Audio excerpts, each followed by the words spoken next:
Do you remember 2016? Overwatch had just dropped and the world felt like it was in harmony. Mercy mains kept you alive, Hanzo mains pretended that they could aim, and everyone had that one friend that only played Bastion. It was simpler times. Fast forward to now, Overwatch is like your favorite band that keeps releasing music. It's not as good as it once was, but you're kind of still there for the nostalgia. Enter Marvel Rivals, the game that rolled up, said skill issue, and then bodied Overwatch harder than I throw flip-flops.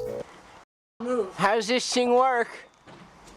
Because this week I thought about Marvel Rivals, the game that might just dethrone the king and remind us why hero shooters had such a vice grip on us in the first place. Unless you're still playing Overwatch 2, in which case I hope you're having fun in Bronze 5. Now, Marvel Rivals isn't just like Overwatch, it's like Overwatch if it drank a protein shake and then bench pressed the entire Marvel Cinematic Universe on top of it. Where Overwatch gave us a diverse cast of characters with cool backstories, Marvel Rivals said, what if we gave you the characters you already know and love, but this time they could suplex a mech? You got Iron Man flying circles around the competition. You got Black Widow dishing out headshots like she's running an Etsy shop for pain. And Hulk?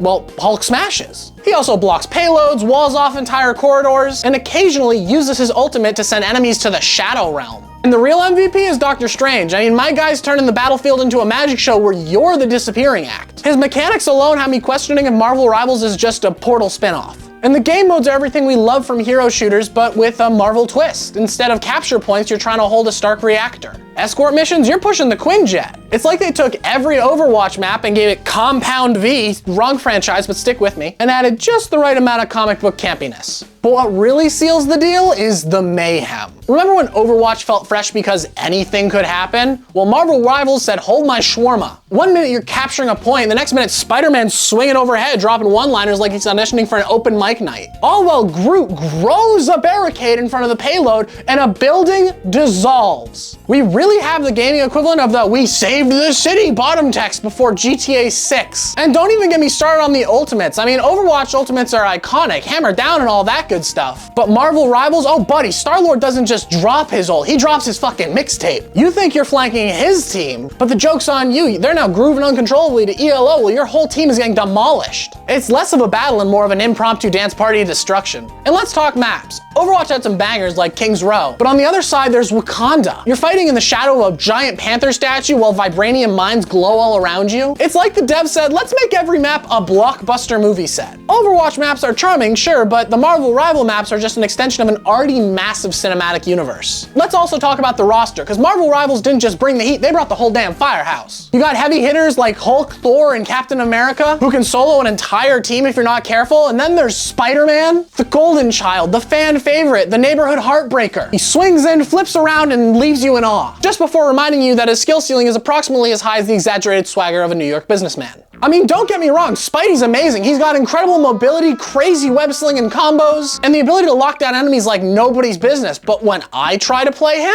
disaster. I'm over here missing web swings, running into walls, accidentally webbing myself out of bounds. Meanwhile, the enemy Spider-Man is pulling off aerial gymnastics that look like Cirque du Soleil on adrenaline addiction. It's infuriating. Have you ever watched someone be so good at something it makes you feel physically bad? That's me spectating a good Spider-Man. Meanwhile, I'm over here in the practice range. What do you do to do the web combo again? And don't get me started on his ult. You have to set up this perfect chain of attacks, dodge like a maniac, and hit the exact right timing for the big finish. And when other people do it, it's art. When I do it, it's like a cat trying to solve a fucking Rubik's Cube. But it's not just Spider-Man. Every character's kit in this game is just mwah. Every hero feels true to the comic book and movie roots. Iron Man's a mid-range powerhouse with lasers for days. Hulk smashes. I mean, what else did you expect him to do, really? And Punisher, who's basically playing Call of Duty while the rest of us are playing Superhero Brawl. But no matter how amazing all the characters are, I keep looking over at Spider-Man. I want to be that guy swinging in, taking out half the team, all while doing it with style. Meanwhile, I'm the guy who accidentally webs the floor, gets hit with the Scarlet Witch ult because I can't figure out how to web swing to save my goddamn life. One day, Spider-Man, one day. So where does that leave us? Marvel Rivals and Overwatch are like two sides of the same coin, except one side's a collector's edition that you want to put on display, and the other one's more sentimental value that you'll keep in your wallet for the next 4 years. Overwatch gave me incredible moments, clutch team wipes, absurd ult combos, and approximately 14,000 hours of screaming about who is supposed to be on the payload. And let's be honest, I've been making Pharah so long, I probably should go for my pilot's license. I wasn't great, but I wasn't terrible either. I was the most mid-Pharah you could imagine. Flying high enough to avoid getting roasted, but low enough for my teammates to scream at me, use cover, get to cover, you tool! But now it's time to hang up the rocket. updates. The old bird needs a rest, and I'm ready to trade in my jetpack for a shiny new Iron Man suit. And let me tell you, it feels good. The chaos of Marvel Rivals, the depth, the vibe, I mean, it has me hooked.